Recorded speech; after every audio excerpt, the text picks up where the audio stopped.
I think I start our FMA annual seminar. Dear Vice Chair of the Committee on Economic and Monetary Affairs of the European Parliament, honourable speakers, dear members and colleagues, honourable guests, ladies and gentlemen. I would like to welcome you sincerely to our annual seminar that is year that focuses on the very topical and relevant issue for our future generations and us, the economic future of Europe. We must not deceive ourselves behind issues that are often relegated to experts and economists. Fundamental policies are built to ensure the well-being and happiness of our communities. Choices then, today more than ever, need to be discussed in an open, comprehensive and sincere debate. We, former members of the European Parliament, many of whom have contributed and still contribute greatly to the development of the European construction, are gathered here with the presence of leading speakers, legislators and experts, as well as representatives of the academic world, younger or older, to discuss about our present and future, certainly, but also how we can learn lessons from our own past. We want to better understand the prospects and challenges of the coming years to maintain that well-being and, most importantly, social cohesion, not only within our member states, but also among our member states. As former parliamentarians bound to our communities, we want our speakers to analyze the current economic situation of our European Union today and the role its economy plays or should play on global level. We have been the pleasure of having with us today a former representative of the United States Congress, that is Honorable Elizabeth Esty. I don't see her. There. Okay, welcome. And I think you will certainly contribute in the debate. The ongoing war in Ukraine, caused by an unacceptable aggression of Russia, represents an earthquake on all levels, the effects of which will still be felt for a long time. There is a need to rapid but also adequate responses to inspire optimism, rebuild trust in our communities, and rekindle hope for a future that can be better than the past. Let me express my gratitude to our speakers who kindly accepted to participate in our seminar. Eva Maria Porcheva, member of the European Parliament, chair of the Committee on Economic and Monetary Affairs, Professor Joaquin Almunia, chairman of the board of the Center for European Policy Studies, and former vice president of the Commission. Ivailo Kalfin, the executive director of Eurofund, Lasse Böhm, head of the Economic Policies Unit, Members Research Service, EPRS. And I also want to thank our honorary secretary of the association, Teresa Riera Madurell, for moderating the panel session. Let me also warmly welcome the public and the particular students and professors from the various universities connected online following our event from the social platforms. Our speaker will answer that what I hope to all your possible questions during the question and answer session, which will immediately follow the panel discussion. I remind you that the interpretation for today's meeting is available in English, French, German, and Spanish. And now I would like to briefly introduce Eva Maria Pochevas, Vice Chair and Committee on Economic and Monetary Affairs. Ms. Pocheva studied, and I have to read that really, but it is necessary, and I will say why. Ms. Pocheva studied law at the Albert Ludwig University in Freiburg, Germany, and obtained the PhD in constitutional law at the Autonomous University of Barcelona. Before starting her work at the European Parliament, she worked as a lawyer in Spain and Germany. Pocheva is an expert in EU law and previously headed the Legislative Affairs Unit at the European Parliament. As on 15th September 2022, Eva Maria Pocheva is the newest member of the European Parliament for Ciudadanos, ALDE party in Spain. She is Vice Chair of the Committee on Economic and Monetary Affairs and substitute of the Committee in Budgets and the Delegation for Relations with South Asia. And I have to add that very seldom such an experienced and informated preparation has been given to a new member of the European Parliament. Congratulations. Okay, now, simply to add, I am aware, and you should be aware, that Mrs. Pocheva needs to leave at 10:15, but she will try to be back at 10:50. You see what is her task already. She will be back at 10:50 for the quarter question and answer question. So, you have the floor. Many thanks, Mr. Hensch. It's a great honor and pleasure to be here with you today, and also with such honorable guests like Mr. Almunia and Mr. Kalfin, and also Lasse Böhm and all of you. And I'm really looking forward also to our discussion afterwards. So indeed, I will be leaving right after, but I will surely come back because I really look forward to our discussion. The topic of today, what I've been also a bit asked to talk about, are the challenges before the Economic and Monetary Union. And indeed, we are again in a crisis modus. So we had the pandemic, and we thought that we are going out of a crisis, and then the war started, and then now we have the energy crisis. And although we have this new crisis, so to say, we have, I feel, old challenges that are threatening the very stability of our union, such as for example, the limited power that we are seeing that the monetary policy has without the real fiscal union. So I would like to concentrate indeed on the different challenges we experience right now in terms of economic and monetary union. And obviously the first one that comes to mind is the inflation that we are living with historically high rates. We have in the euro area, for example, now, November 22, we have a 10% inflation. The reasons initially surely were the supply chains bottles coming out of the COVID with increased demand. But what the statistics actually show us that there are mainly two factors that cause, so to say, inflation. And these are rather the adverse supply shock in the energy market, so the energy prices, and on the other side, the processed food. So this is why it's important to have this in mind, to also understand why the monetary policy obviously is limited here. So if the cause for inflation was basically excessive demand, of course, the typically monetary policy can do a lot by raising the interest rates. But since we have a different kind of reasons for the inflation, as I said, the energy prices and also the prices of food, so this is, of course, where the monetary policy can have only a limited impact on inflation. Another problem, another challenge that we are facing in terms of monetary policy is the big disparity of the inflation rates among the member states. So I said we have 10% as an average in the euro area, but then if you look at single countries, we have 21% in the Baltic countries, like in Latvia, Estonia, Lithuania.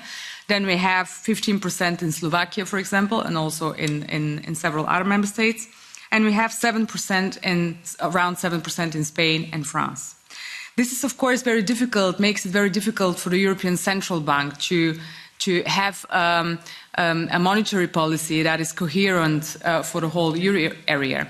Obviously, the interest rates would need to be higher for those member states that have a high inflation, but of course it should not go too high for those member states who have rather lower inflation. So this, of course, makes a single monetary policy on the side of the European Central Bank rather complicated. This is where we see how limited, of course, the tools of monetary policy are, and where we need, of course, to look towards fiscal policies. And obviously, it is clear, and also Mr. Hensch mentioned this in his introduction, that with the inflation and also the rising interest rates, this has a particular impact on certain sectors of the society, with rising prices for families and also for energy, also for our companies. And this is where fiscal policies, of course, have to play a role, but in terms of targeted fiscal support. And this can really help to reduce the energy prices and also to moderate this way the inflation. On the other side, broad-based fiscal policies further aggravate inflation. And what we have seen, though, in a lot of member states, and this has been criticized by the International Monetary Fund, then 2 weeks ago by the Commission, and also now just a couple of days ago by the Eurogroup, is that several member states basically are rather adopting expansionary fiscal policies with a lot of generalized measures, which are, of course, not very targeted and also not very efficient in this sense. So it would be important here to really target the fiscal support to those who really need it in order, and not to adopt expansionary fiscal policies, because otherwise this is only just going to aggravate the inflation problem we have. Of course, these expansionary fiscal policies also have another problem, not only in terms of inflation, but also in terms of possible distortion of the single market. And this has been criticized a lot of, as you know, some member states adopting rather large fiscal packages to help in this situation the businesses. But this, of course, is problematic in terms of the single market. And there we have also to look at what the differences in the debt levels of the different member states are, because, of course, not all member states have the same fiscal space as, let's name it, Germany, for example, in order to adopt this kind of large packages and to help also businesses. If we look at the debt levels, we have more than 100% of GDP, debt to GDP in Spain, in Greece, Italy, Portugal. But, for example, we have in Bulgaria, we have only 20% of GDP in terms of debt. So, of course, also the deficit levels. We have a lot of member states who have, or several member states who have more than 3% of deficit, and several member states that are below. So this, of course, also shows us that there are a lot of different fiscal spaces for the member states. So it is important to have a good coordination there. Because these differences put at risk the monetary union, obviously. And during the 2008 financial crisis, this was also one of the problems. So in the absence of a fiscal union, an effective economic governance framework is absolutely crucial for fiscal convergence. And there I come to the economic governance framework that we have right now. You know that on the 9th of November, I think it was, the European Commission issued a communication, a pretty detailed one, basically designing or showing a little bit their thinking in terms of what kind of revision we can have of the fiscal rules of the European Union. This came against a background that we have a general escape clause that was activated in 2020 and should run in principle until the end of 2023 to allow member states to do whatever it takes. We have the prominent phrase here, to protect citizens and businesses from the pandemic and from the effects of the energy crisis. And on the other side, what also requires and makes absolutely necessary this reform of fiscal rules is the lack of compliance and enforcement of fiscal rules. Because let's face it, once this escape clause was activated, it's going to be very difficult to put the genie back into the bottle. So this is why also it's very important that we look at the wider picture and revise the fiscal rules.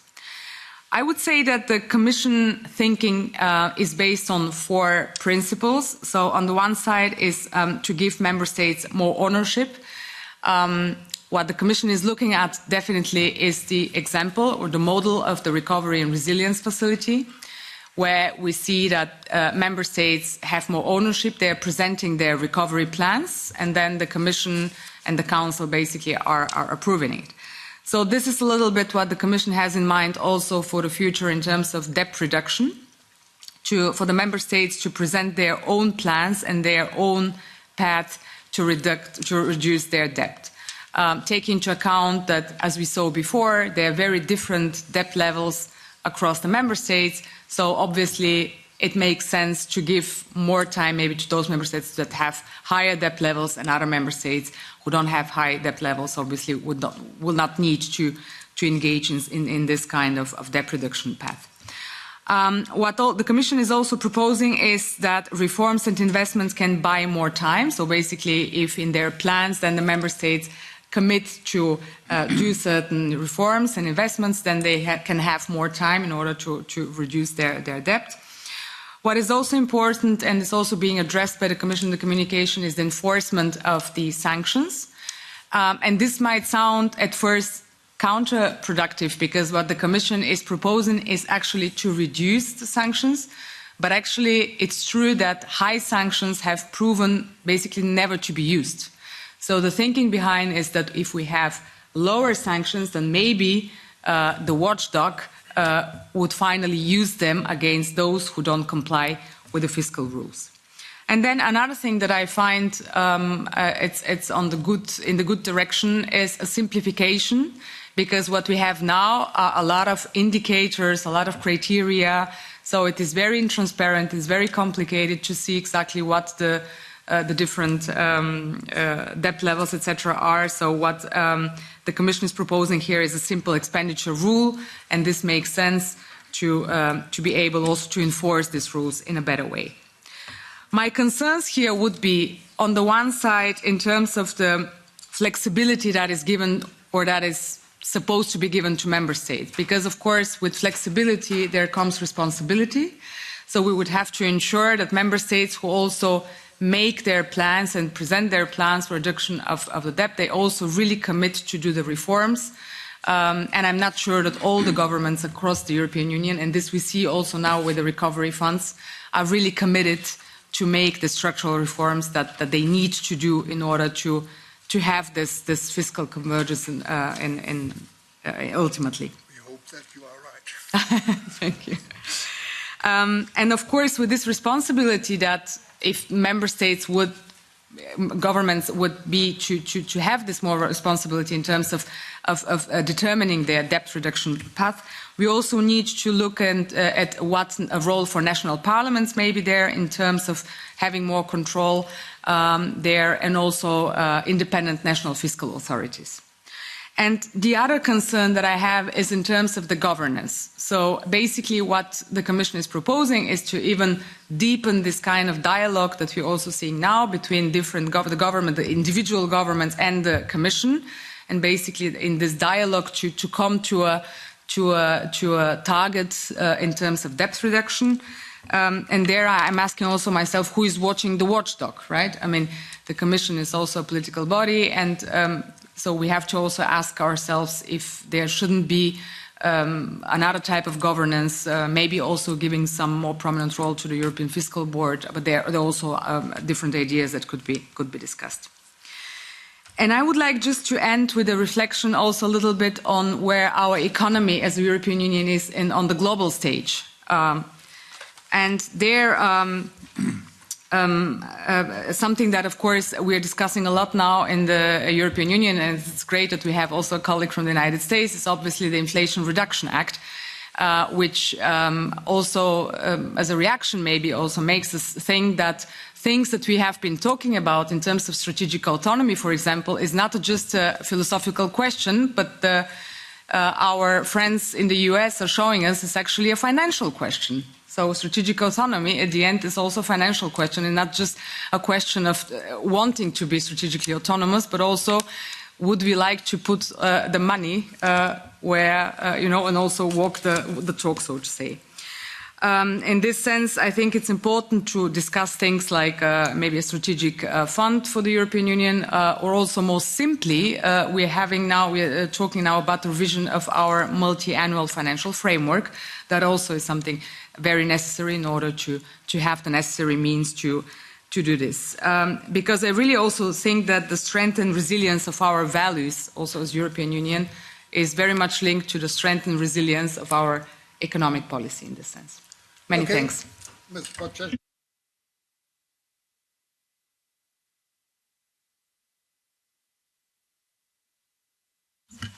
So, because not all had got what I said, but it was important. My thanks for that. What you have said is here. It is a part of your participation in our seminar. Hope to see you again in the question and answer session. Thank you very much. Then, let me now introduce our next speaker, Professor Joaquin Almunia, who will deliver a keynote speech on the current economic situation and what the EU should do. I have to say some words for your introduction. Professor Joaquin Almunia is visiting professor of the PSIA Sciences Po, where he teaches EU competition policy and chairman of the board of the Center of European Policy Studies. He is also the honorary president of the Barcelona School of Economics.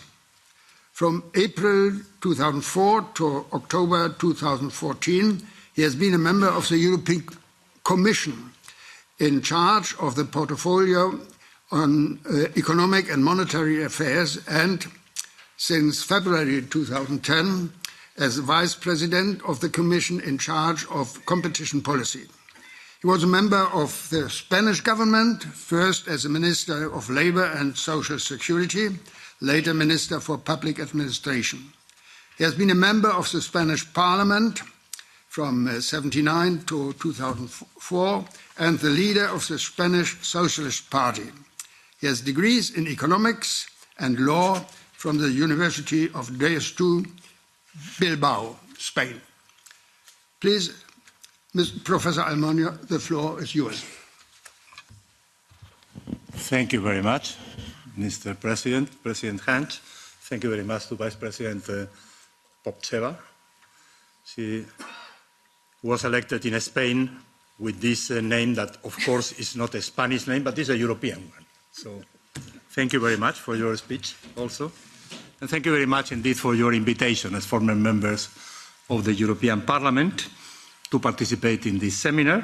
It's a real pleasure to come back here to the European Parliament, to these rooms that I remember for at least 10 years, and even more when I was very, very young working here in Brussels as an economist, and to meet at the same time here in these buildings and in Brussels many colleagues and friends from my time as member of the Commission. I would like to present in this speech an overview on how I see the economic outlook of our economy and the way the EU institutions are tackling these difficult moments. Then I will elaborate some consideration about how we can make our actions consistent with the strategic priorities defined at the beginning of their present mandate by this Parliament and, of course, by the von der Leyen Commission. In times where geopolitics matter again, the future of Europe has become a matter of concern of many discussions among political representatives, experts, and opinion leaders. The EU has grown a lot in terms of the number of member states, the size of our population, and the deepening and broadening of our common competences at the EU level. But at the same time, it's quite clear that our economic and political relevance in the global world is diminishing vis-à-vis the superpowers of the 21st century, namely the US and China.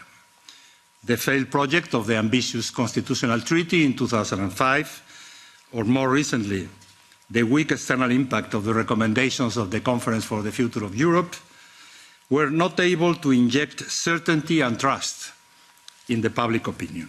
This is why I guess that those who think that treaty reform by itself would be the way forward to meet the request to favour more Europe fall in a simplistic diagnosis of the present situation and tend to ignore the enormous obstacles and limitations of such initiative. The solutions to foster our integration desires will come, in my view, from steady but gradual steps forward, consistent with the strategic visions of our leaders, the efficient work of our EU institutions, and the support from our public opinion. Over the last 15 years, we are facing, as Europeans, a succession of hard economic, social and political shocks. Those shocks tested many convictions, as well as the strength of the EU institutions and the solid grounds of the European integration. In 2008, the impact of a harsh financial crisis that came from the other side of the Atlantic seriously affected us. The public support of European integration weakened during those years. Our values were put into question, even within our borders, and a feeling of malaise, distrust and uncertainty dominated in large sectors of the public opinion. Our financial system in 2008-2009 had to be rescued and restructured, pouring billions of euros on their balance sheets. Our economy suffered 2 recessions, our social fabric was under strain, and our future as a union was put into question. The integrity of the Eurozone and the Economic and Monetary Union could be saved, but the work to shore them up is not fully finished. Anyhow, we succeeded in leaving behind the crisis after a lot of difficulties, after social suffering, and after some policy errors. Some negative legacies, such as inequalities, social inequalities, and debt levels, still require more time to be fixed. The political reaction was, since the 2008 crisis, badly needed. The necessity of fiscal adjustments from 2010 onwards, with the public debt crisis, was obvious in my view, but excessive austerity turned out to be an economic and political mistake. The economy recovered, in part because the EU improved its capacity to adopt important decisions. Brexit and Trump, attacking the European Union, paradoxically helped us to do so. At the end of the past decade, public confidence in the EU and in our democracies, under threat by different populisms, offered a more optimistic landscape.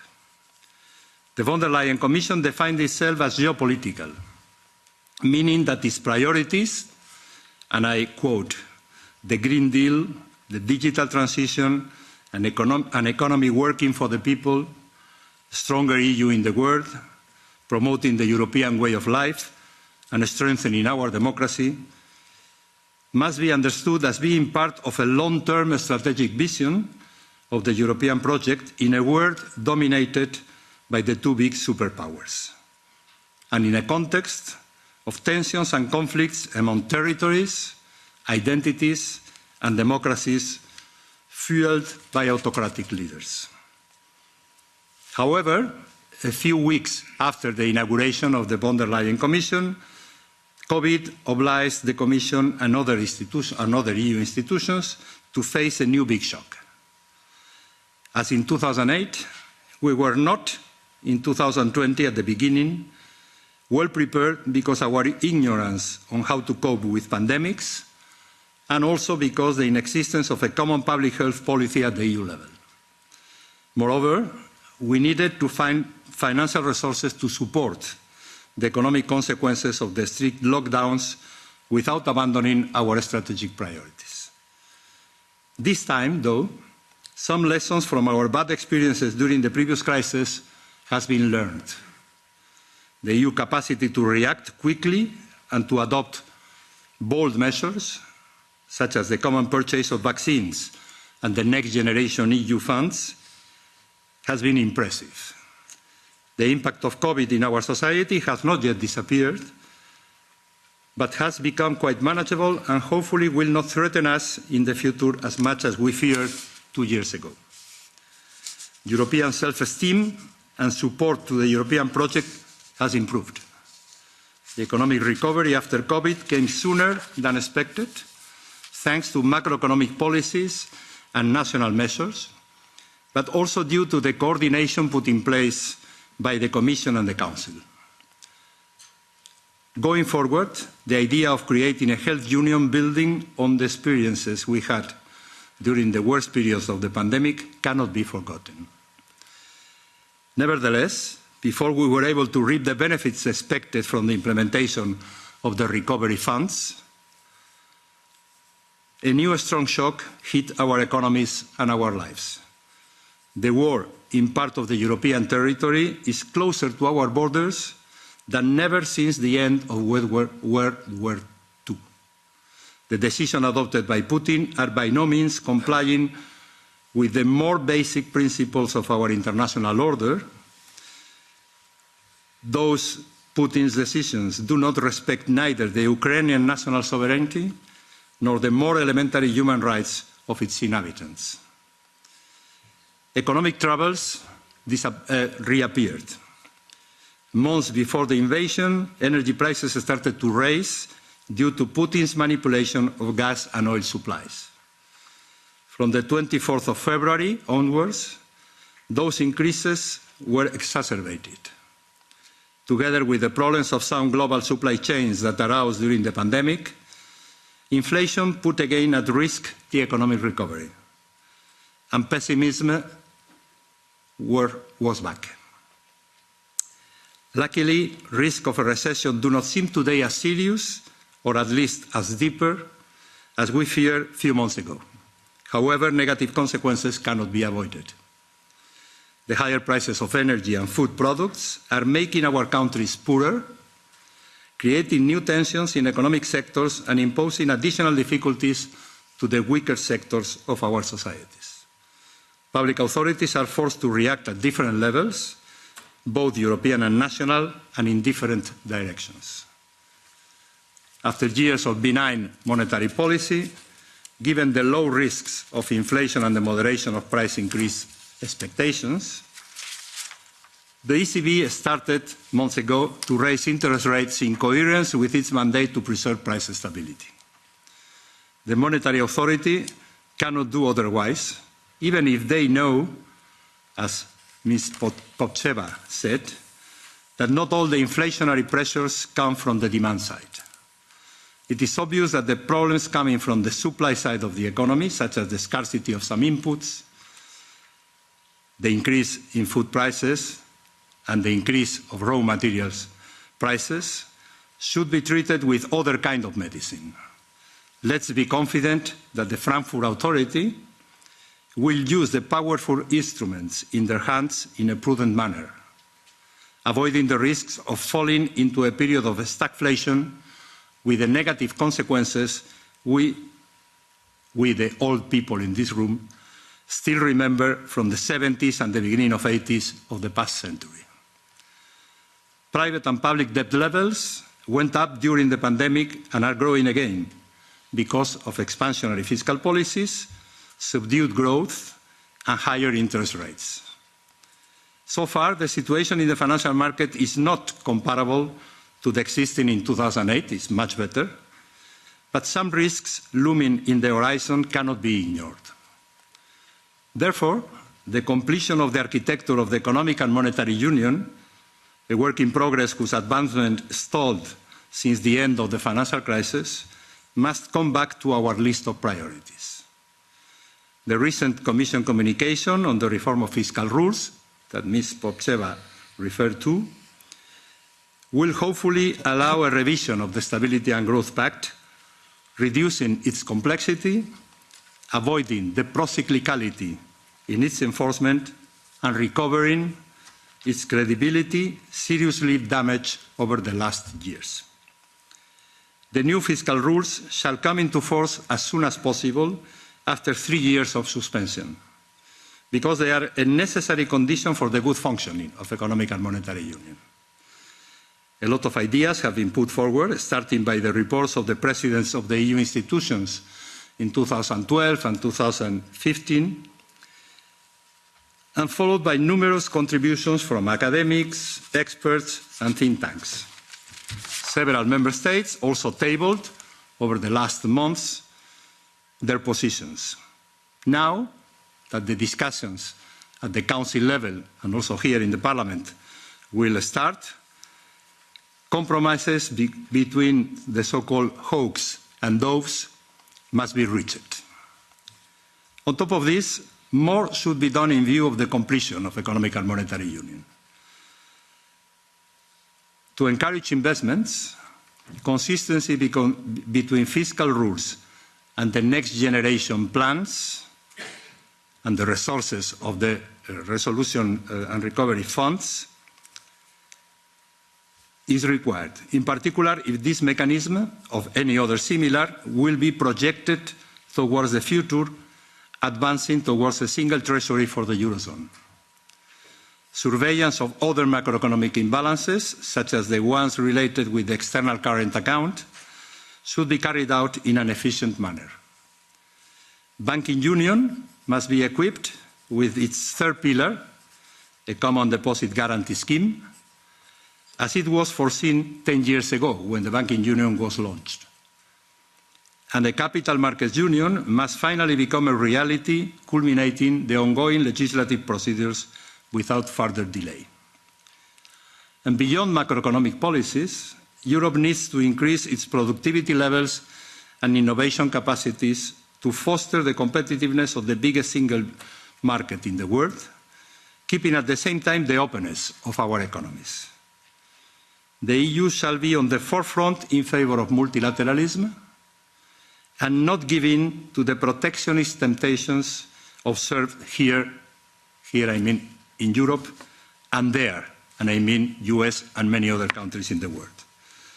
The negotiations of new free trade agreements, such as the one with Mercosur, and the renewal of some of the existing ones, such as the Mexican and Chilean agreements, are still finding obstacles that must be overcome in a moment where the future of globalization is surrounded by doubts.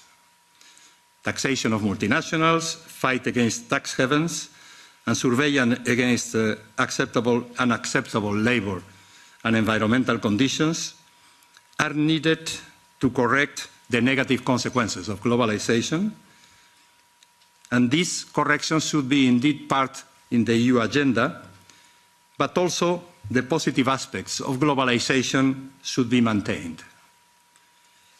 The present polarization between Western countries and the so-called Global South, now exacerbated by the tensions between Washington and Beijing and the Russian breach of the more fundamental rules of the international order, are creating some risks of the split of global markets into two blocks, led one by the US and the other one by China. The EU must oppose this evolution and support to the WTO efforts, and multilateralism in general is of the essence to better defend our values and also our interests. Looking now to what is going on in the energy sector, the crisis around the invasion of Ukraine triggered important consequences. Supply distortions in the oil and gas markets affected many member states, and in particular those highly dependent on Russian imports. The EU realized now how crucial would have been to ensure in due course security of supply, together with improvements in the level of interconnections in our single market, or in our so-called single market for energy, and the acceleration of the use of energy sources not dependent on unreliable providers. Less than 1 year since the Russian invasion aggravated the energy crisis. EU dependency from oil and Russian gas is diminishing, and a good deal of national and EU decisions are oriented to compensate households and companies directly affected by supply shortages and increases in wholesale and consumer prices.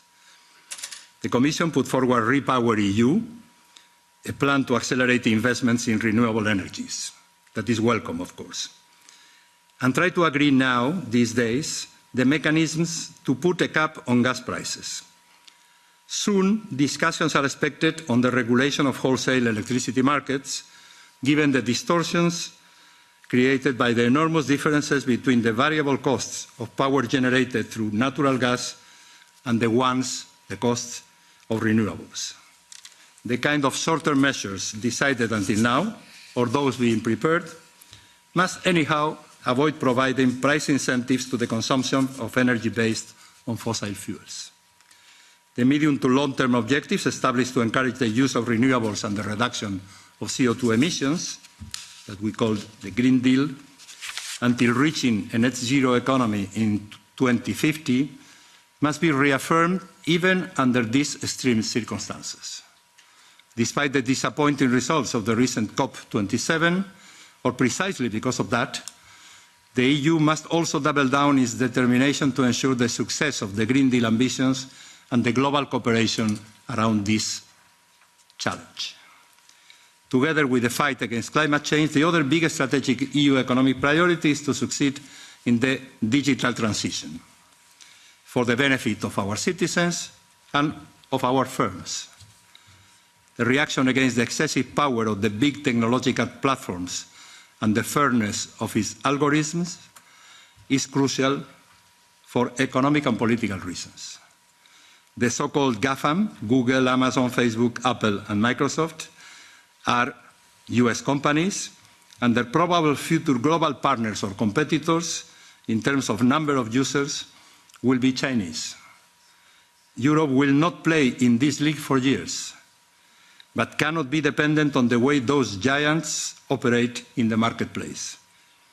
We need to put them limits and constraints that will avoid the risks, the present risks, for fair competition, for privacy rights, from the fairness and legality of contents circulating through the net, and for our political autonomy. Unfortunately, the excellency of many of our researchers had not found a satisfactory follow-up with the presence of European champions in the global digital markets.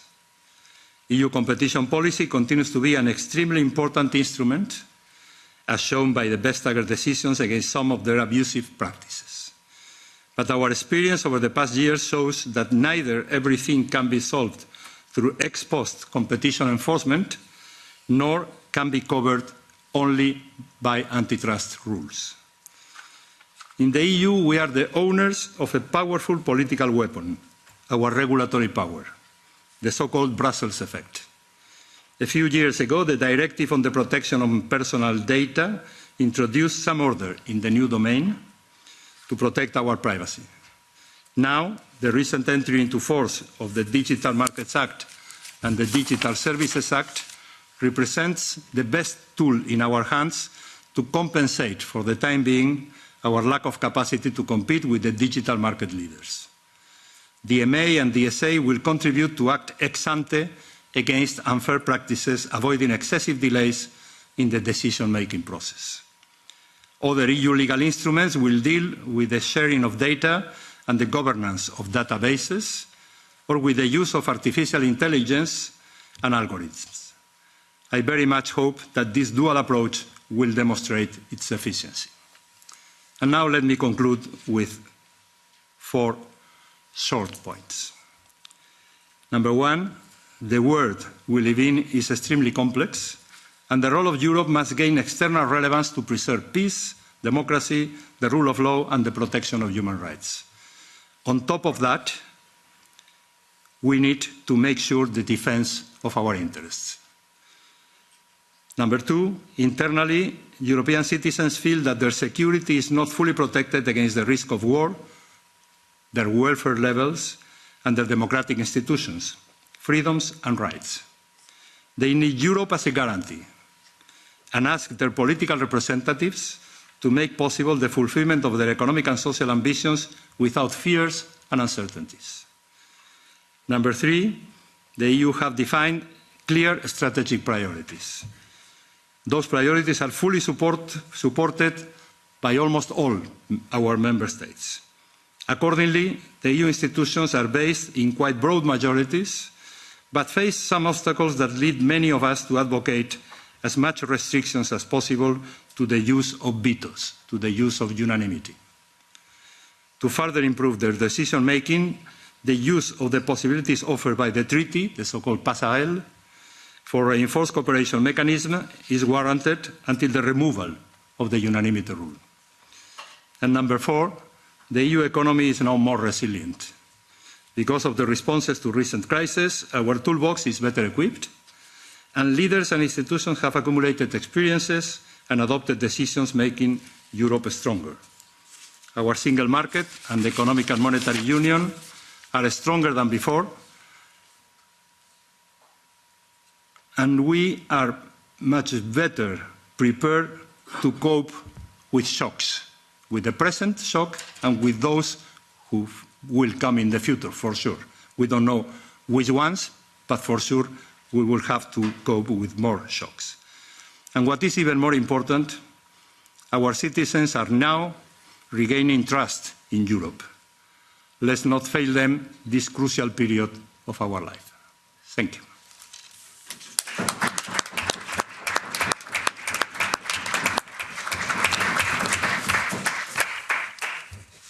Thank you, Professor Almuño, for your excellent overview on the current economic situation.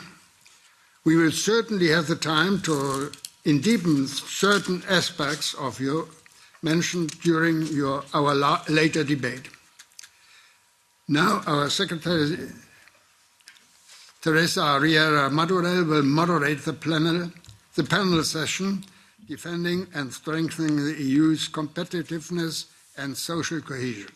Teresa, the floor is yours. Thank you. Thank you very much, President.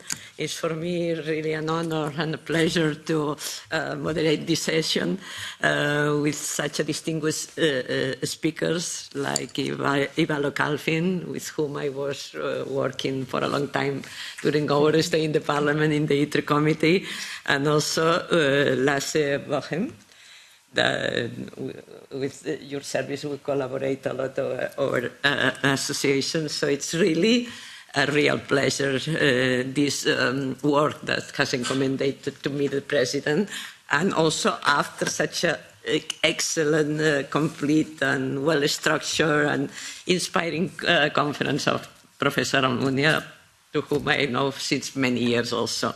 Well, I will start by introducing briefly our speakers of this panel session, and then I will go the floor to them for their remarks, and after that we have time for questions. So, as I told you, we have our first panelist will be Ivalo Calvin. He is now Executive Director of Eurofound, based in Dublin. That was since 2021. He has a long experience related to the EU integration. Prior to assuming his current position, he served as Minister for Labour and Social Policy. That was from 2014 till 2016. And also Minister of Foreign Affairs from 2005 till 2009. Both times being also Deputy Prime Minister of Bulgaria. Ivalo was elected 4 times Member of the Parliament and once Member of the European Parliament.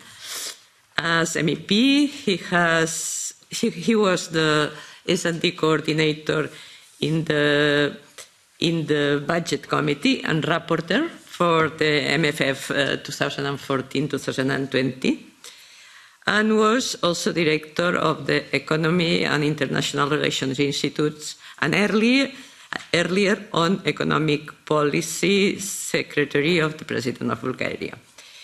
Ivailio's main expertise is in the area of employment and social policy, public budget, including the budget of the EU, and EU relation with neighboring countries. And as I also I am going to introduce Lasse Boehm. He is the head of the Economic Policies Unit of the European Parliamentary Research Service, where he is responsible for macroeconomic and energy issues. He was working on Green Deal, Energy Union, and Economic and Monetary Union issues for many years, having started in the European Parliament in 2004. Prior to join the service, the EPRS, in November 2021, he was head of the EPP Group's working group on economy and environment. Lasse holds an MPhil degree from the St. Anthony College at the University of Oxford, as well as a BA in political science from the University of Durham. So let's start with Ivalo Kalfin. Ivalo, you have the floor. Thank you very much, Teresa, President Hensch, Professor Romunia, dear colleagues. I will try to enter a little bit less obvious area of European integration after the very good presentation by Professor Almunia on the economic sides. I'll try to dive into the social policy and the world of work side and see how the cooperation and European integration develops in this area, and eventually trying to see what we could expect and what could happen in the future. And I'm going to base myself on research which is done by Eurofound. Eurofound is the European Foundation for improving the living and working conditions. This is one of the oldest EU agencies, created back in 1975. If the issues of work, social integration were important at that time, I can tell you that they are not less important now, nearly 50 years later, and the agency is doing quite a lot of research in these fields. And I would start with a positive example of the EU cooperation in the field of labor. Again, following the words of Professor Almunia, the difference between the EU reaction of the two crises in 2008 and the COVID crisis later on in 2020, there is a dramatic change. And the change is that the policies of austerity were changed with policies of support. And I would mention a particular instrument which happened to work very well, which was the first one to be used, and this was the SURE instrument, which was aimed at supporting the jobs in the member states in the time when lockdowns, and this is maybe the most severe hit to the European economy and to the national level also, since the war, locking entire sectors, locking entire towns, regions, countries.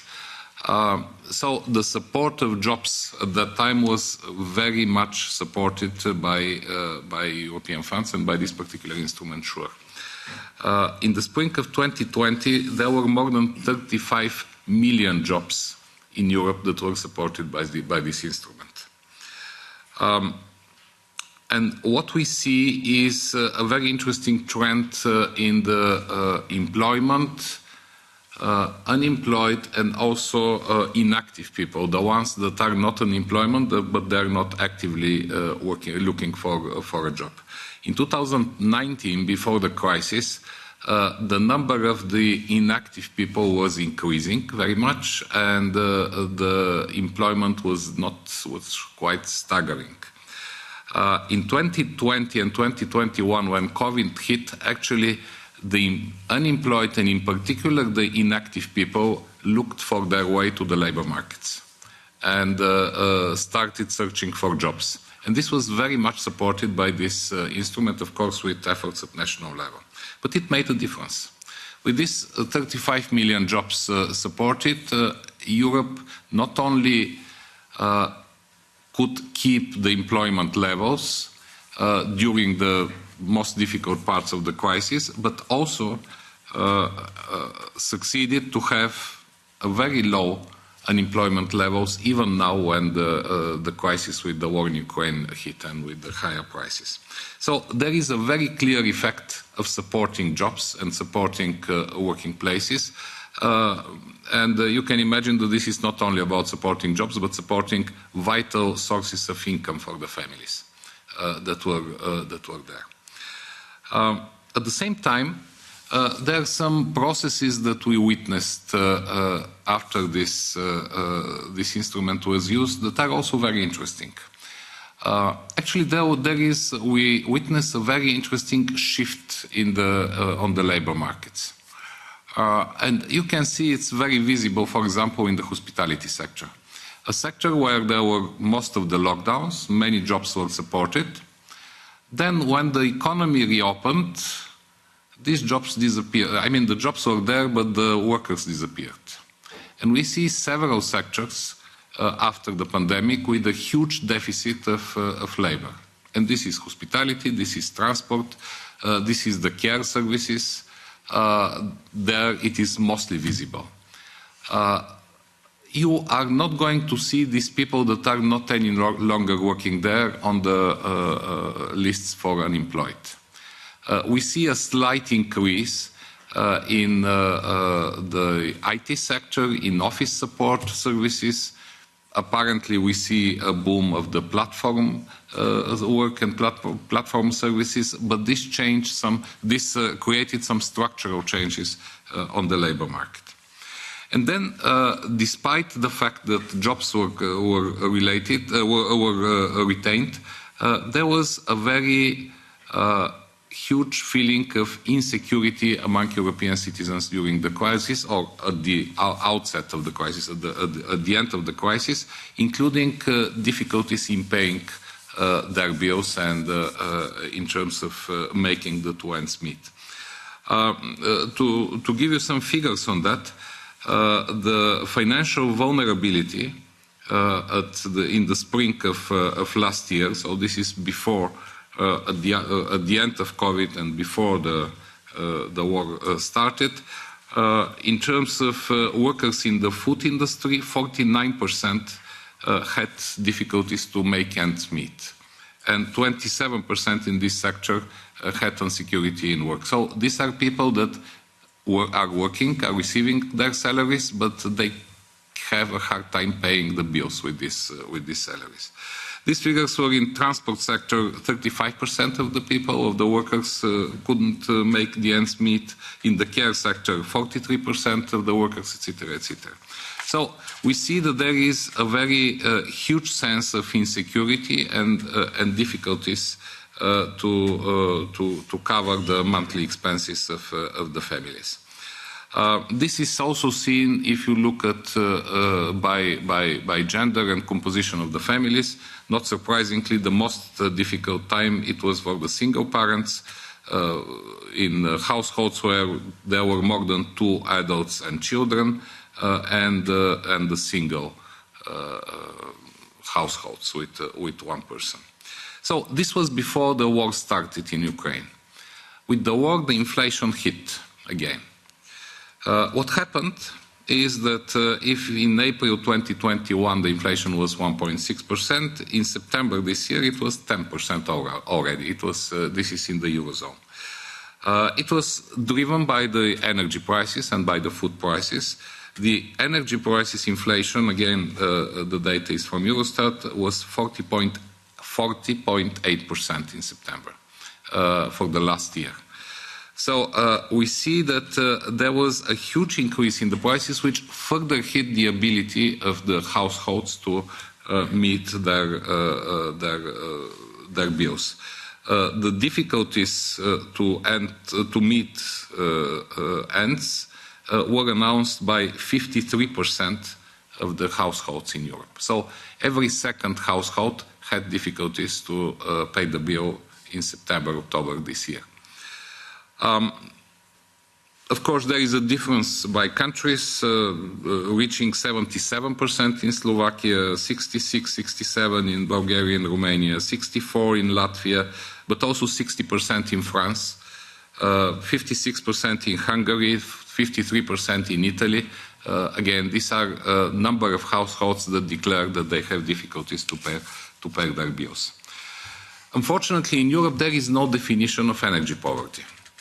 That's a discussion which is held since a long time. So when we try to see and to research on the energy poverty, we try to use proxies. And the proxy we are using, which is, I think, quite relevant, these are the difficulties of the families to pay their bills, or the bills in arrears, the delay of paying the bills. And we see that there is a general increase for the last year in Europe from 11 to more than 60% of the families that do not pay their energy bills on time. There is an increase from 9 to 12% of the Europeans that delay in paying their health security and social security contributions also.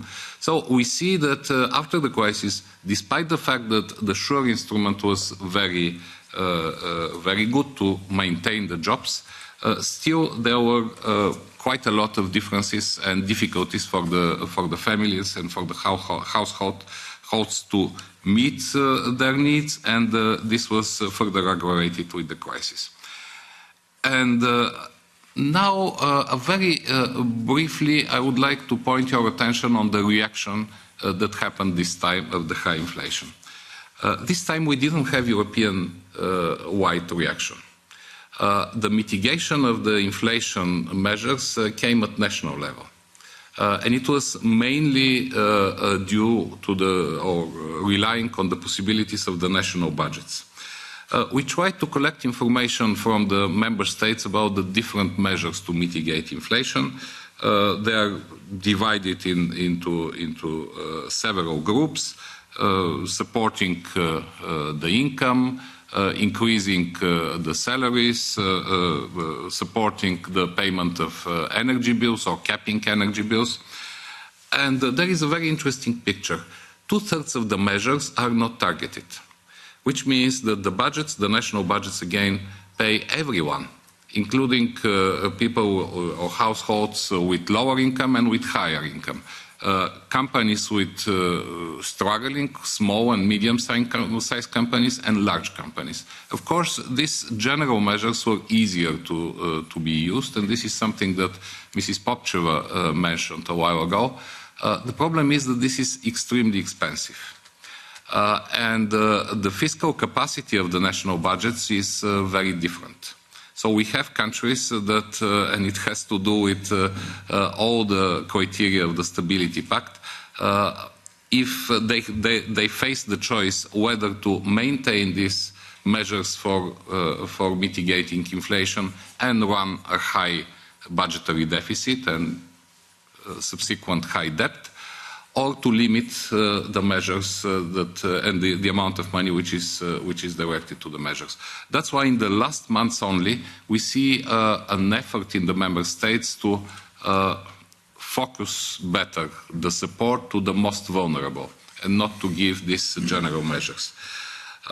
Only about 10% of the measures were related to the workplace, which means that the employers increased the salaries of the workers. I mean, in some countries this is compulsory to compensate for inflation. Maybe they put some weight on this, but I mentioned this figure because most of the measures were financed by the national budgets. And here we don't have, at the time, a European instrument which helps. And I would finish this picture with several questions, rather, that could be also an issue for the discussion afterwards. I'm not sure. I might have my version of the answer, but these are wide enough questions. Should the European Union, I mean, we have the very good example of SURE supporting the jobs. Should the European Union think about other instruments to support the labour market and to support the social protection and social inclusion? This is a very old discussion in Europe. This is very expensive, and it has to do also with the level of redistribution of the incomes. With 1% of the GDP, you cannot take social responsibilities. That's virtually impossible. The second question, I mean, should we think that measures that are practically targeted, like the SURE, targeted to the job maintenance and job retention, should be used, or we have to use measures like, for example, the European Central Bank's budget support, or practically the Next Generation EU, which has some targets with the national plans, but in practice this is a budgetary support. I mean, this is a fiscal support. Unlike the expenditures in the European budget, where most of them are first financed by the member states and then they are compensated by the European budget, and this is how most of the MFF and most of the budget goes. In this case, the money was given to the budgets against some promises that member states would do, mostly for the green and digital transition. This was before the inflation crisis and the crisis in Ukraine. So I'm sure that some of the countries are going to be tempted to use these measures, not for the green transition, but to mitigate the inflation measures once they were given as budgetary support. So, of course, this was the easiest, the fastest way to support the budgets, but is it the one that has to be taught also in the future by the European Union, or it has to be more targeted? Again, I ask these questions being one of the big supporters of instruments like the Next Generation EU, because I think that it was one of the very big successes of the European institutions as a reaction of the COVID crisis. So I would end with these question marks, and thank you very much for your time.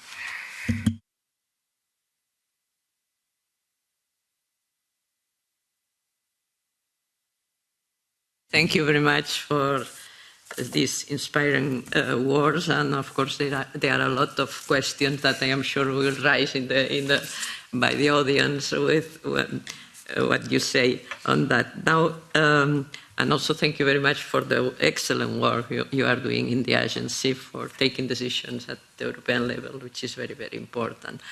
Now I will give the floor to Lasse Bohim. The floor is yours, Lasse. Thank you, and thank you so much for welcoming me so warmly here this morning. It's always a pleasure to see so many familiar faces, so it's a nice occasion to catch up.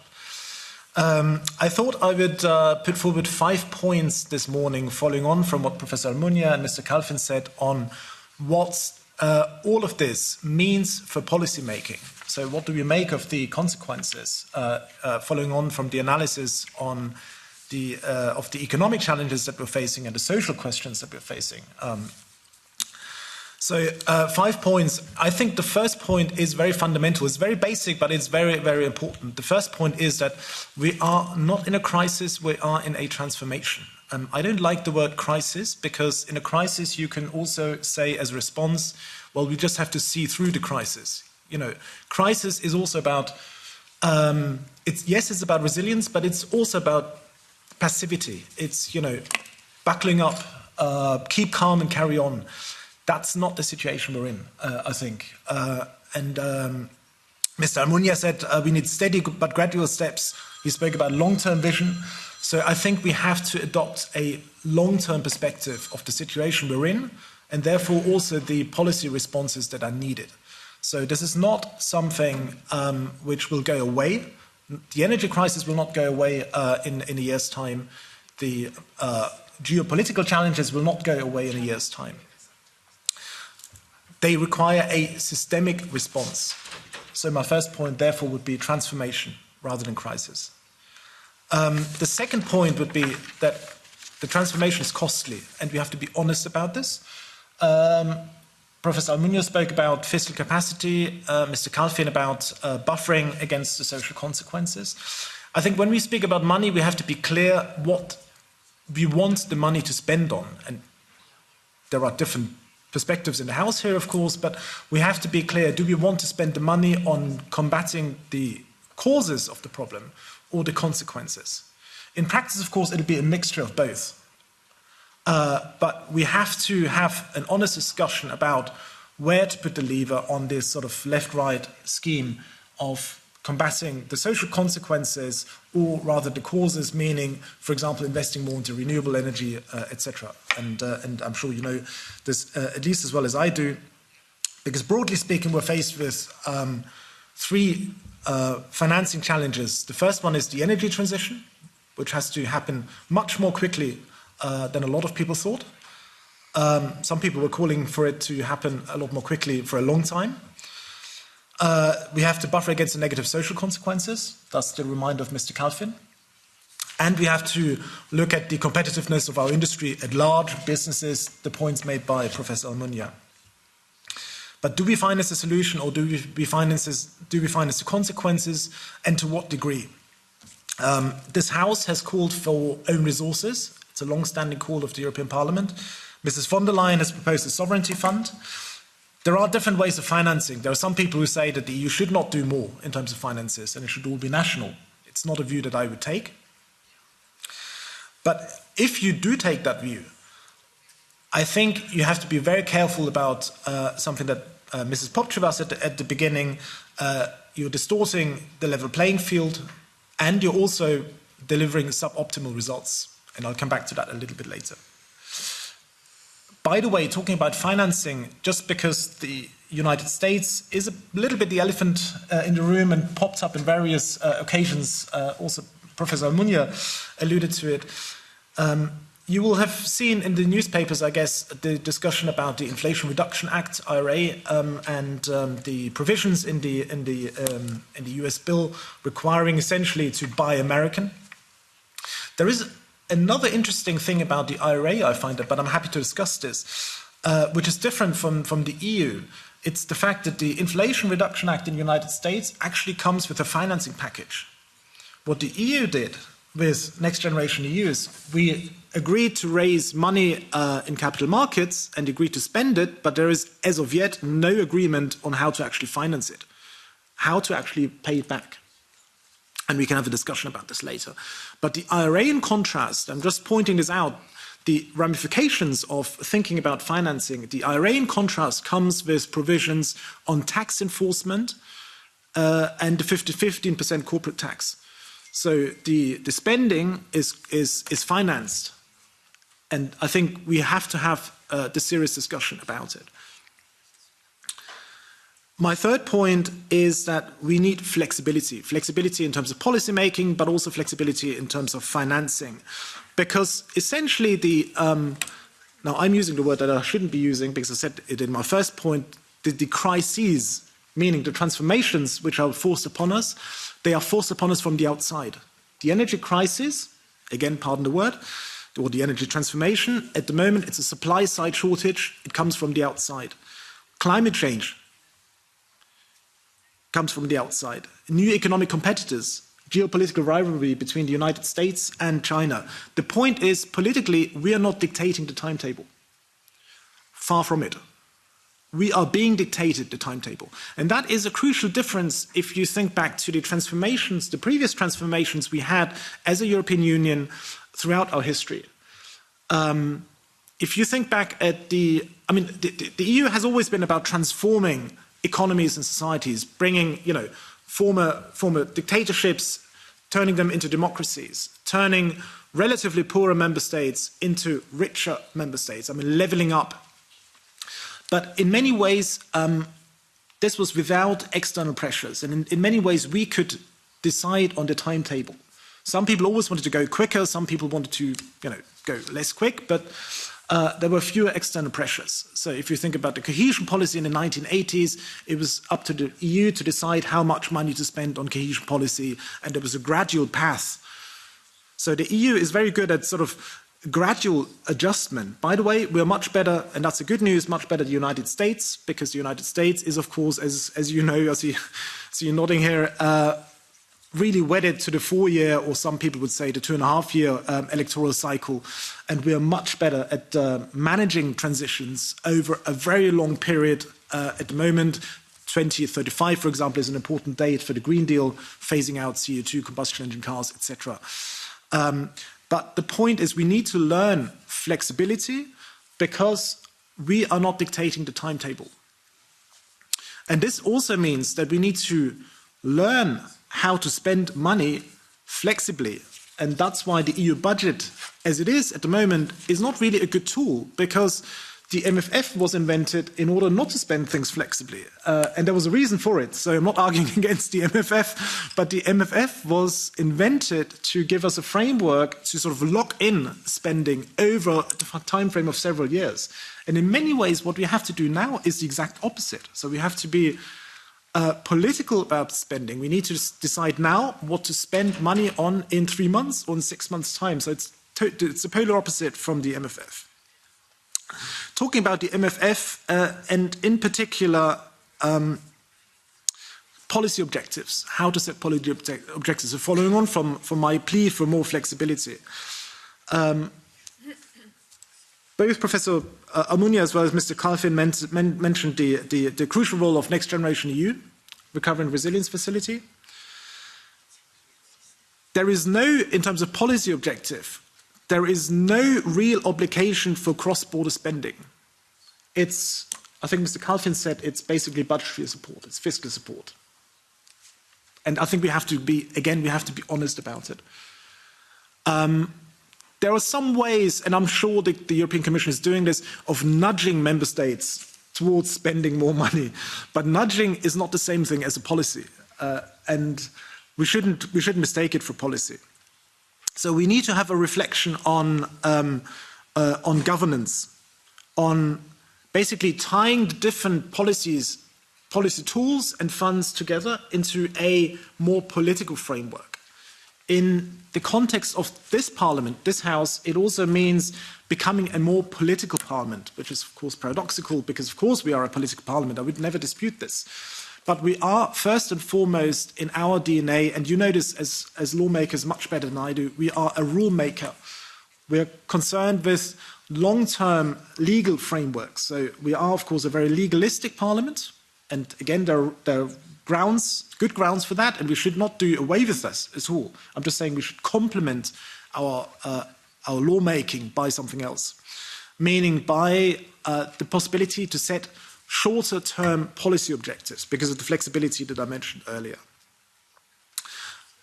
Just one example, which you know much better than I do, you have a lot of sort of path dependency in this House.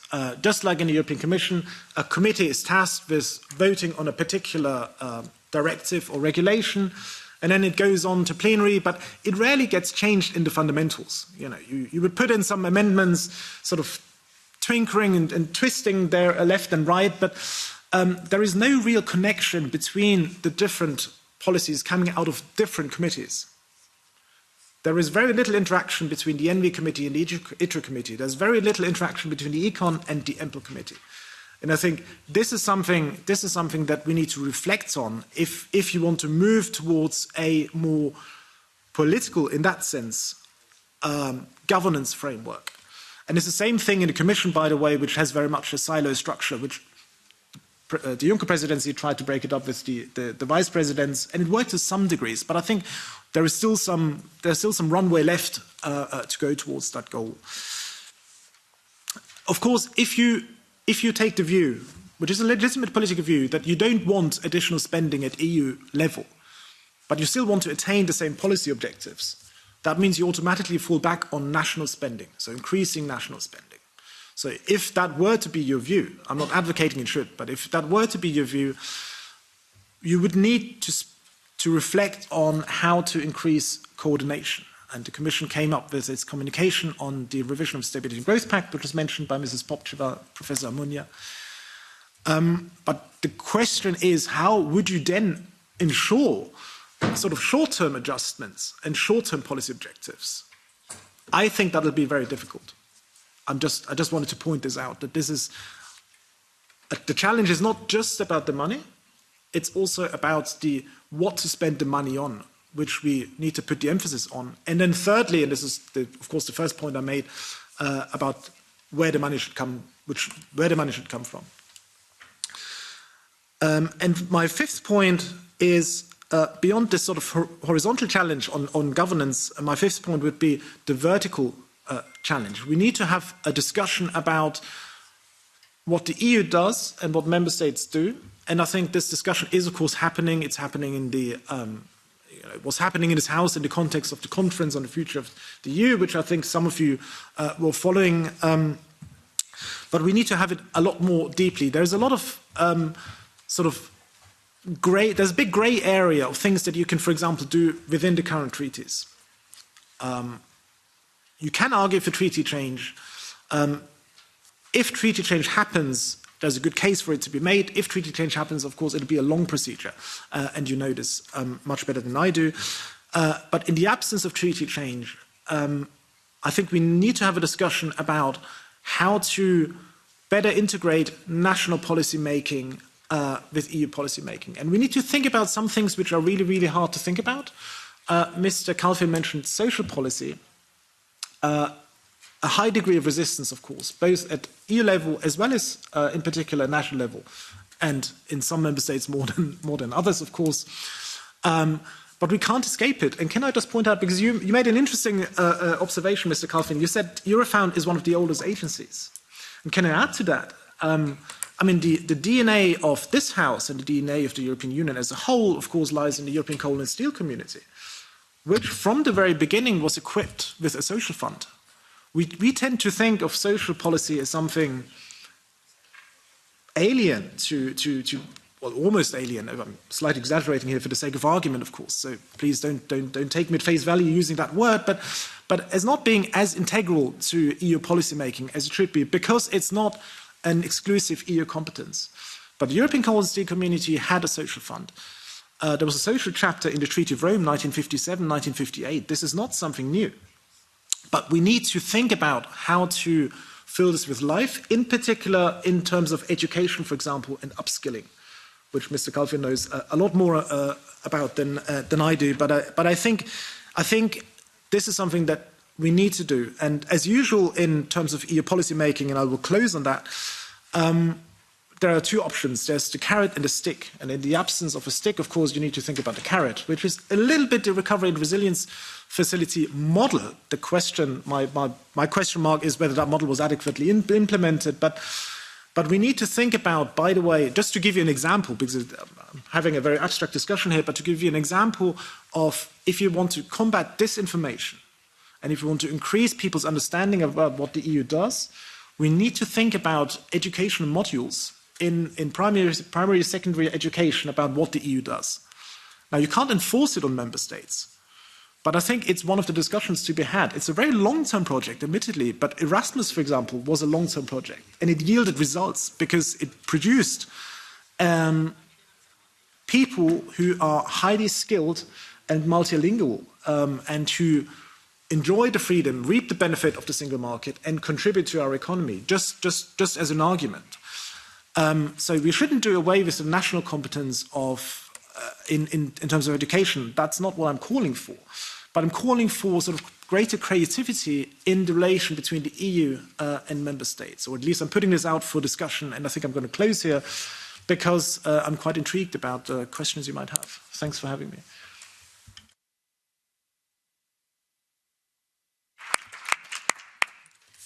Pues muchísimas gracias por tus palabras. Ha sido una excelente exposición la que han hecho nuestros. Well, thank you very much for your kind words. Before I give you the floor, I have a couple of questions as well, and I will start by the last ones. Professor Almunia has mentioned the need to complete the economic and monetary union, and you have talked about more integration for national policies and EU policies. But I would like to know whether you have considered the need for the EU to take on more competencies. And I also wanted to ask you whether in this transformation and I really like this concept of transformation over the term crisis, if this would also imply a transformation of our parliament. And also I would like to join Mr. Lasso in regards to the question of education. As you were talking about this, yes, the need to transform education. I think this is a very relevant question. Professor Ammonia has also talked about artificial intelligence and technologies and many other things that really perhaps are pointing out at the fact that what we really need to transform is the very fundamentals, the very pillars of this all. Another question, can we really avoid in the short term losing competitiveness with regards to, for example, the United States? Taking advantage of the fact that today the United States are represented here in this debate. You have talked about political measures that, of course, are long term. And then there is another question, and I would like to finish with this. You have all talked about the big word in Brussels, which is strategic autonomy. We can see what we need to do in the long term, but how can we start working in this direction? Which are the short-term measures that we should undertake in order to be more autonomous? And at the same time, how can we connect this with international cooperation, which is, of course, one of the main values of the European Union? And after this, I would like to give the floor again to our president.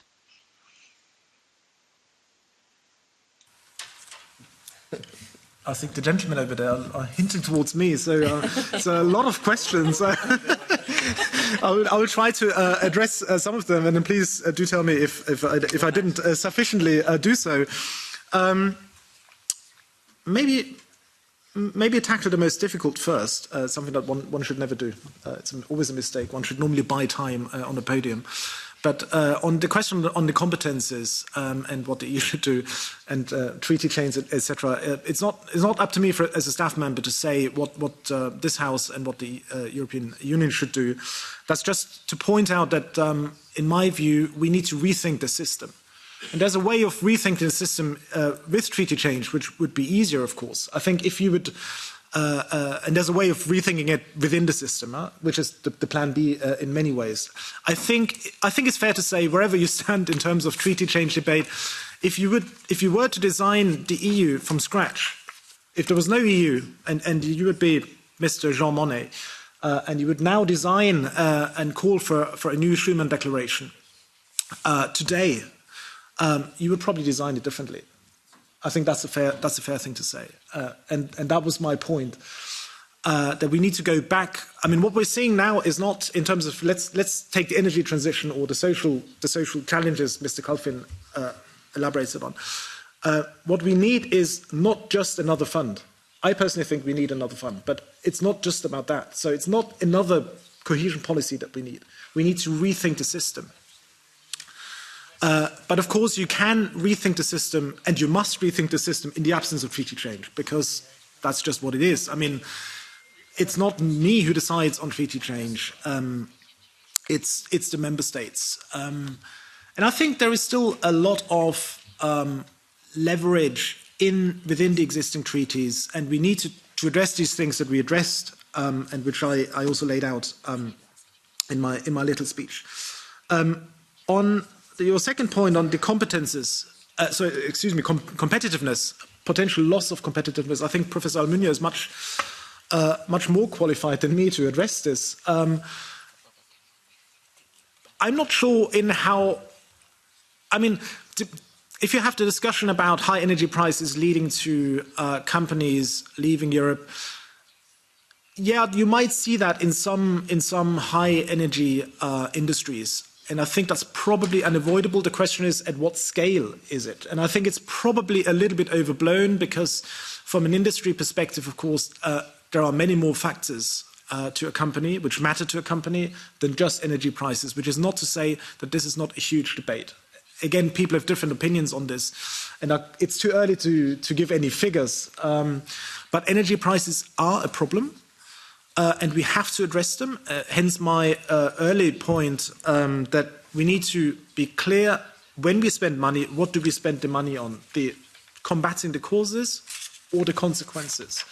And I think, was it Mr. Kalfin who said the initial reaction by a lot of member states was to spend a lot of money basically on the causes. Now, you can do this. You can do this as long as you can raise money, either through taxation or in capital markets. But we saw a point of warning in the fall of the Liz Truss government in the UK, where financial markets just said, no, this is not good, what you're proposing. I don't think financial markets were opposed to the UK policies of subsidies to poorer households. They had an issue with the fact that these were not financed properly. So that's a warning sign. Member states' position differs, but even if you can raise sufficient funds on financial markets to deal with the consequences rather than causes, it's still very costly. And if you agree with my concept, transformation, which lasts several years, it's, once you start subsidizing, you're in it for the long run. It's usually, it's easier to establish subsidies and sell them to your population than it is to do away with them. But maybe I stop here because I think Professor Almunia and Mr. Kalfin are much more qualified than me to answer some of these questions. Muchas gracias. I'm sorry. I used to ask you if you like to join our panel, but I take it for granted, so I'm sorry. But I hope you don't mind. Yes, you have the floor. Okay, very, very quickly. Thank you very much. Well, first, to your two questions, Teresa. How we can improve our competitiveness vis-à-vis the other markets and countries, relevant countries in the world. Well, first, I think we need, I talked in my speech about the need to complete the architecture of the Economic and Monetary Union with different instruments that are not yet fully operational. But the same happens with the single market.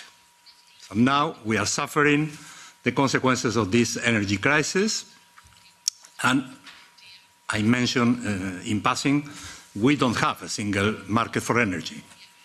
We are talking about this years and years, but not complete the energy single market. Now is a huge opportunity to accelerate this completion. Some steps are being discussed, hopefully will be finally put in place before the end of this term of the Parliament and the Commission, but is still a very important thing to be done.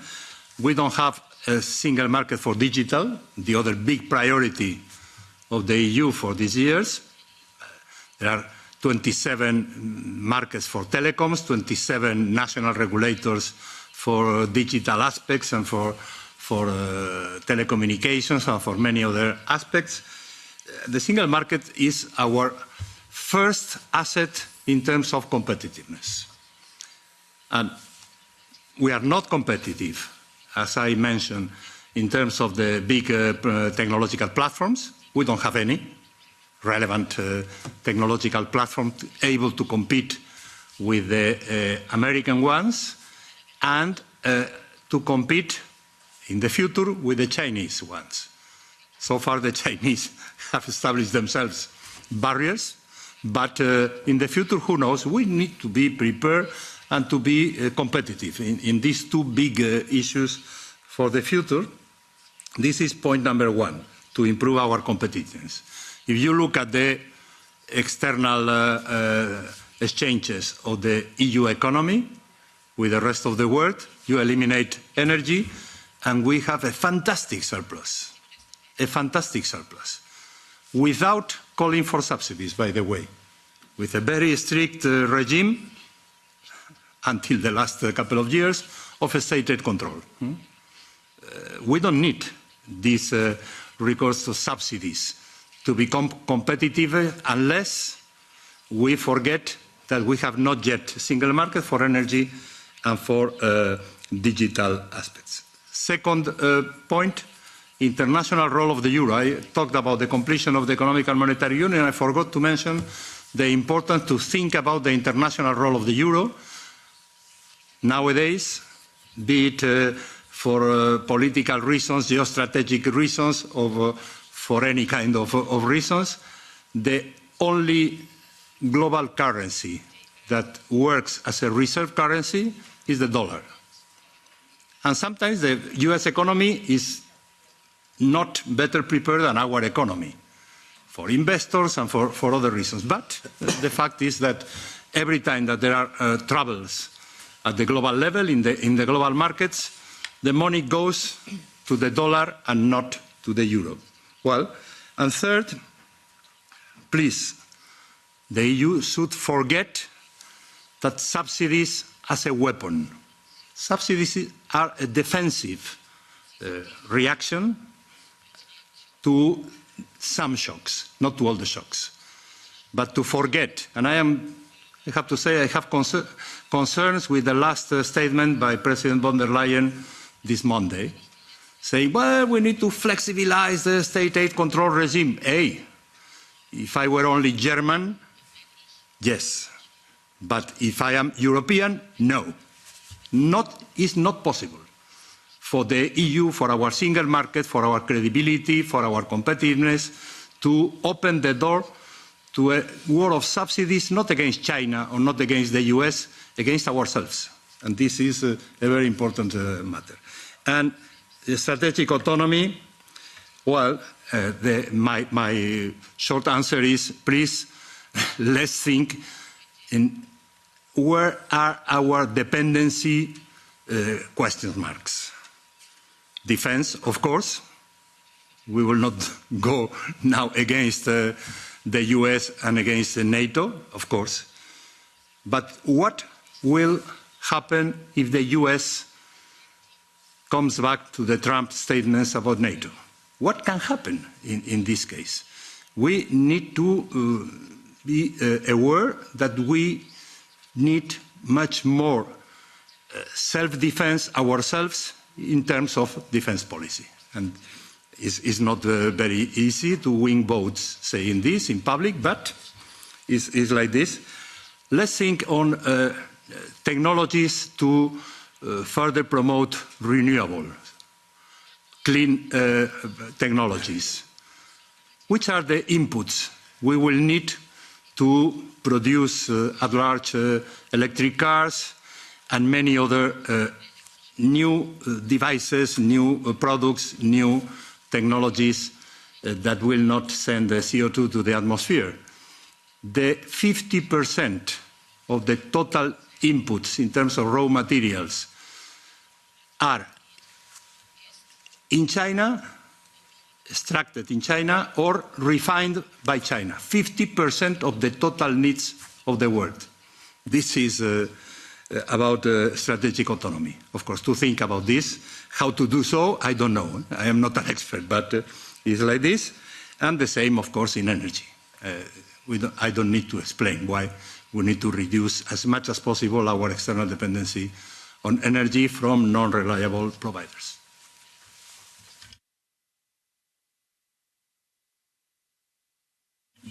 Muchísimas gracias, Ivalo. Thank you. I'll answer your question, Teresa, but first I would like just in one sentence to comment why I think that social policy is important also from the point of view of economic integration. I say this sitting next to Mr. Euro. I mean, if we have disparities, I agree with you. If we have disparities in the social fabric among the member states, and this is what's happening now, because the different member states have different fiscal capacity to mitigate the inflation, that would make much more difficult not the single market but the single currency, including at political level, including at keeping the European semester limitations, etc., etc. That's why social policy is also important, not because of love to social policy, but in order to maintain this mechanism that we have created in Europe, which means more coherent society and less disparities that we have there. To your question, Teresa, about education and skills, certainly, I mean, there are many things that are very well known, that skills and education have to be forward-looking. I would like to see at schools, together with history, also future studies, thinking a little bit about the future. Next to mathematics, some coding skills for young people, etc., etc. So this is happening, but very slowly. I mean, the education system, you know it better than myself, is a quite conservative one. But there is something that I see, and I cannot frankly explain.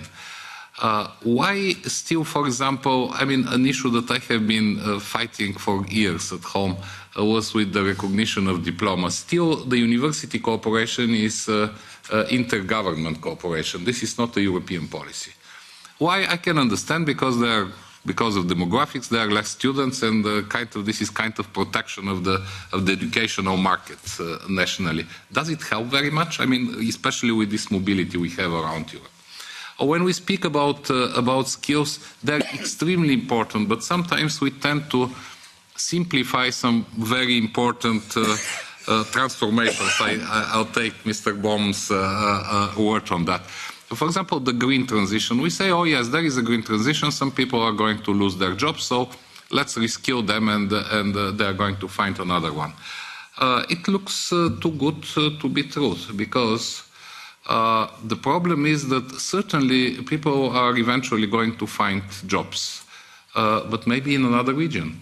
If you think about from the regional perspective, and by the way, Eurofund, we have a common project with the European Environment Agency on the effect of the green transition on the income distribution at regional level. So if a region is transforming, then do you want to reskill people and send them somewhere else to work, or you would like to create the economic structure there in place? So skills and upskilling, reskilling, they're extremely important. And I'm very happy that Commissioner Schmidt is working very hard on that.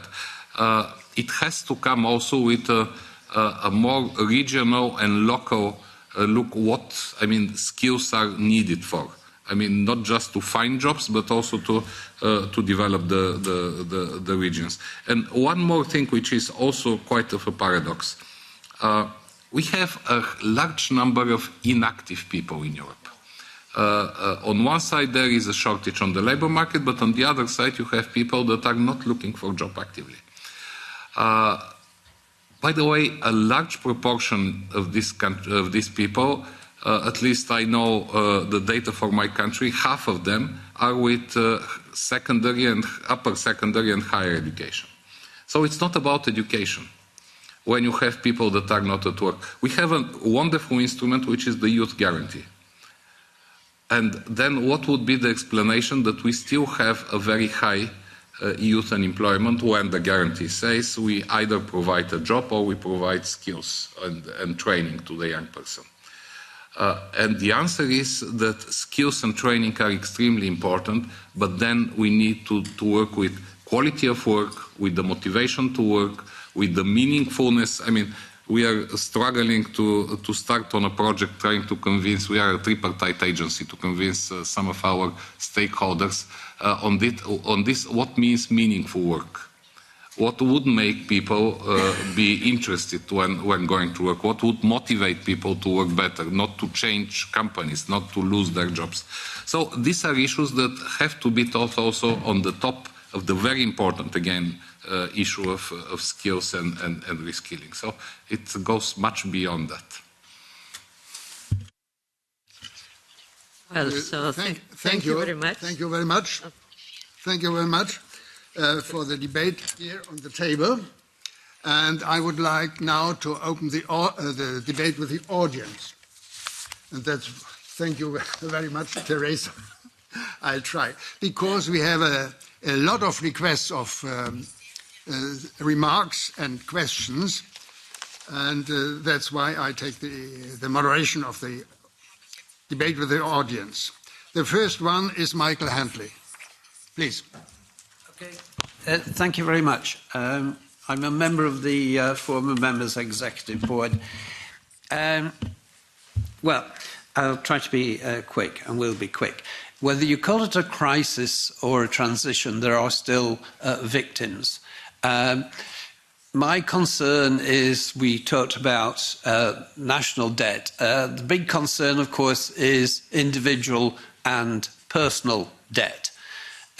Real wages are falling, disparities in wealth are growing, and this precedes the present transition and the present crisis. This is very important, that increasing numbers are not only excluded, as one of the panelists says, that they are no longer economically active.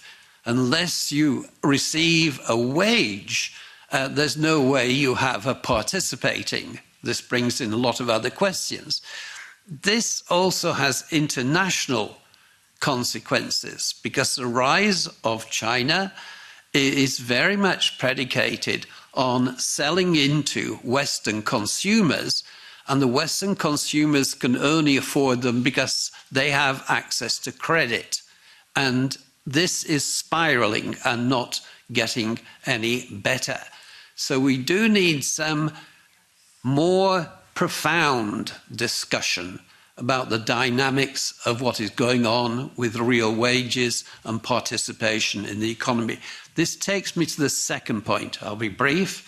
I'm hearing recently welcome mention in terms of world trade in some kind of resuscitation, revitalization of the WTO, the World Trade Organization. We talk about the question of governance. There was a hope, which the EU particularly stressed, at bringing the WTO into some framework of governance of trade. Now, this fell apart. The developing countries saw no merit or result of the so-called development round, and it founded on particularly the obstruction, growing obstruction of the USA. So I'm pleased to see people talking about this, but you cannot talk about governance in other areas. The EU has its own social policy. I remember Leon Britton, the Trade Commissioner, talking about a social policy for global trade through the WTO. This was American policy and EU policy in the founding of the WTO. So I think we need to look at global architecture, and I wonder if the panelists have any thought on reduction of personal debt and also at looking at other forms of frameworks in which multilaterally we can solve some of the problems. Thank you. Thank you. Simply for the forthgoing of our debate here, I have to announce that I have still 8 requests of members and others and guests and so on.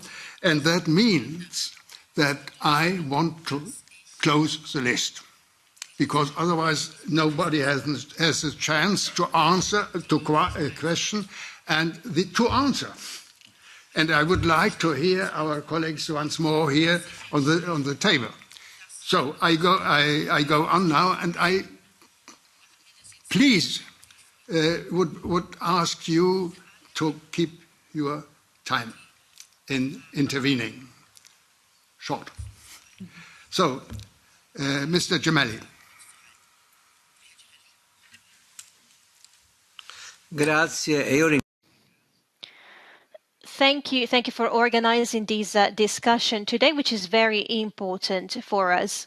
So my question is for the Commission representative. We always talk about the EU organization. However, we do not reflect, or we do not highlight the fact that we are victimized by the US and China's presence. So the maximum financing we know is US and China. So the whole international economy is under their power. So we know that these two groups have about $30 billion and 13,000 billion are managed by China. So it would be important to define a strategy vis-a-vis to these two international partners, because otherwise we import the economic and financial crisis. We are colonized from a digital and IT point of view. So really, we are not able to complete and carry on our own project, which is on a social level, of course, and secondly, economic, because we do want to improve the conditions of our European citizens. Thank you.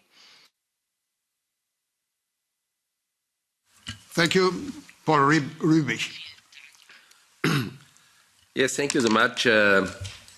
Calvin brought it very good to the point. The elephant in the room is energy prices, 40% in average. Of course, it puts heavy load and pressure onto our systems, also onto our competitiveness on the global scheme. I feel that we have a hybrid war on energy production facilities. Any kind of energy production which we want to do within European Union, you find people who are against. And I think that's organized. And if you look to the background that Europe is importing approximately 400 billion euro every year on energy and maybe 200 billion in raw materials, we should rethink that maybe 50% of this money goes to very good educated military forces. So, and of course, they don't like to lose this big income. And I think the European Union should think on a strategy how we could come back to produce our energy on costs which our consumers can afford. Thank you. The next is on the list, on my list, Monica Baldi. Grazie. Thank you, Mr. President, and thank you very much for this interesting, deep and lively debate. I have a question for Ivan Kalfin. Eurofund is a very important agency, and it's important to talk about it. So are you investigating also after the pandemics? But can you talk more about the target for your investigations, and talking about job creation, which for us it's essential, because we know that job search in this digitalized world is ever more important. So how does that work in terms of gender equality? For us, it is important that everybody has the tools to access the job market. So this could be a very important opportunity, because we can finally achieve one of the most important objectives of the UN. Thank you. Thank you very much. So this is not the end of my list, of course not, but perhaps it's already an opportunity for the table to give the first answers, because in the total end, all will be forgotten. What is the question? So if there is some short answer already on the table, please, Mr. Almunia. Thank you very much, President. So to the first question, Mr. Hagley, I think. He referred to low wages and high debt levels for households and for individuals. Yes. This same question linked with the lack of activity of some people that was not working in the labor market was addressed to President Biden some months ago, and he had a very simple question. If you want more workers or better workers, pay them more. I think salaries in many of our countries are clearly behind the productivity levels of many sectors, and of course well behind the increase in profits for the employers. The figures are astonishing. Since the last 20 years at least, or 25, the proportion between the share between profits and wages in the national revenue of our countries that was constant for many years has increased to be splitted in favor of profits and against wages. Part of this inactivity that you were referring to, I think, is due to the low level of wages. And the distribution between the employers and the employees has worsened from the point of view of employees because of many reasons that I had no time to refer. But the level of wages is one important thing that, of course, by consequences will diminish. If the wages are higher, your personal debt will hopefully diminish. Second, or at least you can afford the service of this debt with higher wages. Second, at the European level, we had periods of very fruitful social dialogue. I still remember the Delors times, but from time to time, the social partners contribute to the discussions about what the EU should propose or should decide. I would like to reinforce this role of the social dialogue in Europe, and for sure we'll try to find solutions to this, or to help to find. And third, it's a question of productivity that will lead to higher competitiveness. Of course, you cannot pay higher wages if your productivity levels are going down. But there is, I would recommend you to look at one book that was published in English in the US, I think, a couple of years ago, and now has recently been translated into Spanish 3 months ago. It's called The Profit Paradox, for an economist well known in Europe. By the way, he is Belgian, Jan Eckhout. And he analyzes how the degree of concentration in different economic sectors in our economies is increasing, not only in the digital sector with the big platforms, in many sectors. And this higher concentration is linked with some under-enforcement of competition policies, but is also due to this unequal distribution, growing unequal distribution between profits and wages. And he analyzes the link between the situation in the labour market from the point of view of the quality of jobs and the level of wages and the degree of concentration in sectors. I think it's a very important analysis to be followed by your agency and by the commissioners and by the social partners and for many people. WTO, I fully agree with you, but I am not as pessimistic now. I had the chance to coincide at the beginning of September in a conference in Italy with the Secretary General of WTO, the Nigerian lady, fantastic one. She was a finance minister in her country. She worked in the World Bank. And she was optimistic because the agreement the WTO reached in June, July this year.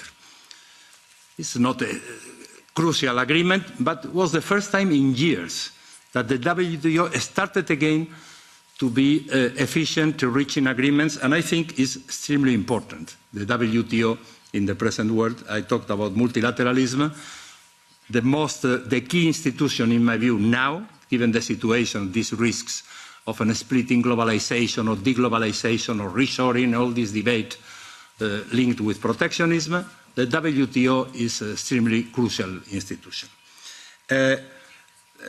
To Mr. Gemelli, I think I refer to the need to complete the banking union and to further develop capital markets union legislative initiatives being discussed here and in the Council and all this. We don't have a single market for banks. We have a single market for some financial markets in some cases, but not for banks. The banking market continues to be national in many aspects. And we cannot fight or compete with the big US banks, with the biggest US banks. And in the future, if there are more openness from both sides, with the big Chinese banks, with banks of national dimension. And the concentration of national banks within every single market is the wrong way to increase the size of the banks. Of course, the degree of concentration in many national markets in Europe since the financial crisis has increased, but the EU concentration of the banking sector has decreased. So eliminate barriers or harmonize or think about how to converge to allow mergers between Swedish banks and Italian banks, between Spanish banks and Finnish banks, or whatever. And this is the way to look at least at the same level with the big American banks that has concentrated a lot, not only in the US market, but abroad also. And my final word, how to reduce, to this colleague that is just in front of me, how to reduce the energy dependency. Well, I think that the answer, from my point of view, is very simple.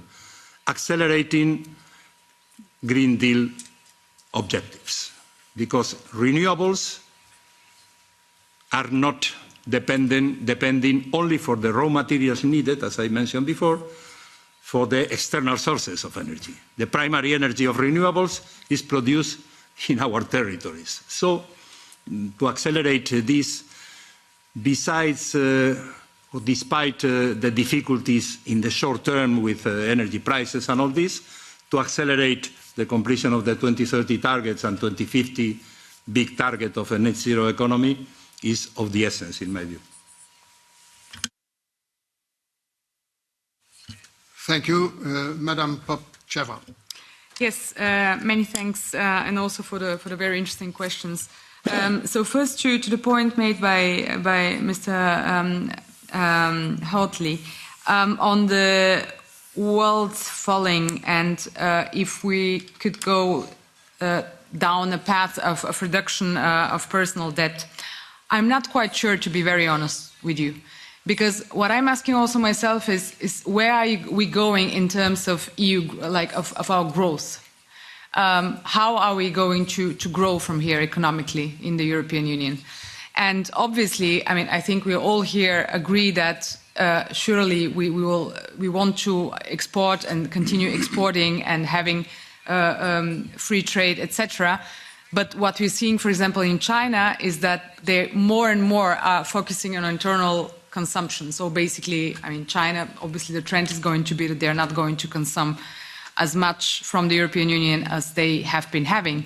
So we will need also to have a certain higher consumption also internally. So this is why I completely agree with you in terms of the wealth, of course, and wages are very important, and also individual is very important to keep that level. But I'm just not sure if we are going to be able to go down a path of reduction of personal debt. And then on the question that you had in terms of what is our strategy vis-a-vis our international partners. Indeed, I mean, and this is also a discussion I think that we are all having. What do we want to be when we are adults, right? I mean, do we want to be a rule setter or a rule taker? And you very rightly said so. We are already a rule taker in terms of digital, etc. Where are we a rule setter? I mean, I can basically think of one thing and one thing only, and this is GDPR. Fantastic. So we have set a great standard in terms